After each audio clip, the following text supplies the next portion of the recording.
okay, we're going to have this video here. We're going to have a former nightclub bouncer. This is going to take place, I believe, in England, in Britain. I could be wrong about that, but he's going to talk about why he really doesn't trust women, and he's going to give an example of a story that really kind of had him looking at broads in a different light. And it's probably not the story, but it's one of the most significant stories that he can remember. So fair use, by the way, fair use. Do you still trust women after working in nightlife for 20 years? Obviously, you see a lot of cheating. I remember a girl was on a girls' night out in the bar, and she basically, her friends left, and she got talking to a guy. Obviously, she had the wedding ring on. The guy is actually somebody I know very well. All her friends leave. She says she wants to stay. One of the friends kind of lingers for a little while, trying to get her to leave, and knows what's about to go down. The girl just shoos her away. She ends up leaving. So now it's just her and him. Obviously, we're walking, we know where this is going to end up. So he's looking at me going, yo, she's married. I'm like, dude, I don't want to part of this, right? Wow. Yeah, I don't really know the girl. Anyway, she gets on the phone and she's right near me at the end of the bar, and she calls her husband. Hey babe, Stacy's vomiting and stuff. I'm going to stay with her and look after her, and so I'm going to be home late, or I might just sleep at Stacy's house, depending on how she looks. I don't know who Stacy is, but she sure as ain't in the bar at this point, right? Oh my God. Right, so fast forward a few hours, you see them making out and the whole nine. They disappear. I believe dumpsters were involved, right? Yes. Wait, what do you mean by that? Well, they disappeared. It's a hidden spot, He comes back in. He's like, Bishi, I'm out. And I'm like, daps me up, leaves. I'm like, dude.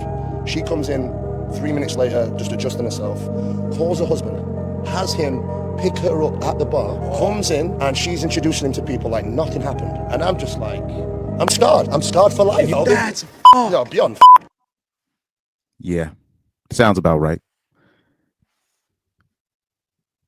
What a lot of young men don't understand, especially if you don't have these kind of jobs, I'll say this, young men, forget me saying young men need to understand. It's just young men need to have jobs at these particular spots. They need to have jobs as being a bouncer or a bartender, or even a male nurse.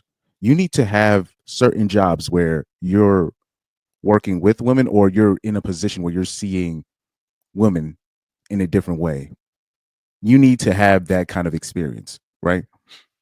Because you gotta see it first. You gotta see the nonsense firsthand. Because when people will talk about how women really are before that experience, you'll think, okay, that's just these type of women, or that's just this type. No, you gotta experience it firsthand, right?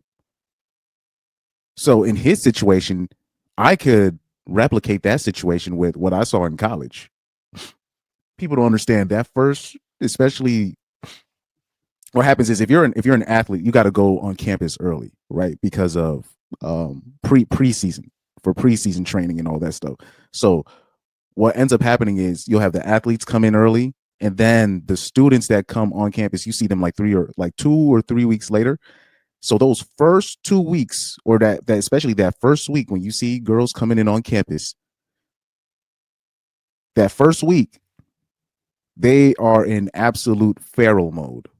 So a lot of those girls is the first time they're really away from their parents, where they don't have to answer to anybody, or they're away from their boyfriends or whatever. I always say this: if you're going out with a girl and she's going to college, give it about 2 or 3 weeks. Like she'll be texting and communicating with you for those 2 or 3 weeks, but like that third week, it's over. It's over. Or she's going to be trying to push you. She's going to do things to try to push you away, so where you break up with her. So those first 2 weeks, when I was seeing how girls really operated, and really what led me to this space, these people online, whatever you want to call it, the RP space, Manosphere, or Corey Holcomb's 5150 show, right? Just seeing what happened specifically to me, like I know a personal story that I've already said on this channel, but seeing just how girls acted in college, on campus, really changed my perspective on really life. And I was like, wow, I didn't know. I was like, I didn't know. So these things you got to see, right? Especially when it comes to the cheating, right? The open promiscuity, right? And this is why when I saw how girls were acting in college, that's why I was like, oh, people want to talk about there's a R word culture on campus. There's not. It's just that's just another way to. That's just another. I say like this. That's just another tool that they use for women to escape accountability on their mating selection. Right. So if it's with a dude or with somebody that, if it's with a dude that they didn't really, if they regretted it afterwards, then they'll try to lean back on it. Or if it was with a dude that she regretted it and like she's going out with she already has a boyfriend in mind that she wants to use as the beta bucks guy, the guy that she wants to marry, but she still wants to have her fun. And if that guy threatens to leave after he finds out that she was doing, what, then she'll pull it. That's happened to a lot of, unfortunately, black male athletes. A lot of them don't even understand. Like, if her boyfriend or her beta bucks boyfriend that she was going to marry wasn't going to find out, if he never find out, she would have never even pulled the R word out of her mouth. But this is the norm. This is the norm. I do a job. I do certain things where I'm always at the nightclubs, but or at bars. But if I'm there, I'm working. So I see this firsthand as well, basically every other week, every week, to be quite honest with you. But these are the things that happen. I also want you guys to take into account this thing right here.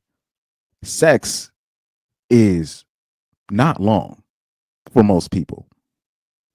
5-10 minutes tops for the average role. But especially if you're talking about a quick hookup in a bar, a quick hookup behind the dumpsters, as this guy said, 2 minutes, 2-3 minutes tops.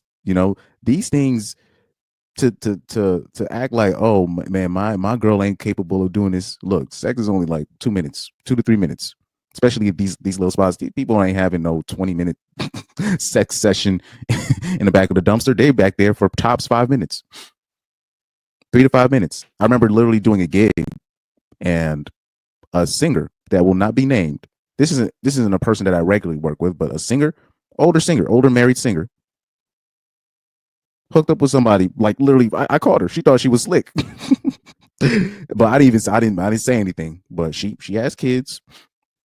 I don't know what her situation is with her then husband at the time. I don't know if I don't know if they're going through a breakup. But this mind you, this is not somebody that I regularly work with. I've only worked with her probably twice or 3 times, but it's at this one specific spot. She went, hooked up with one of the guys in the crowd, came back.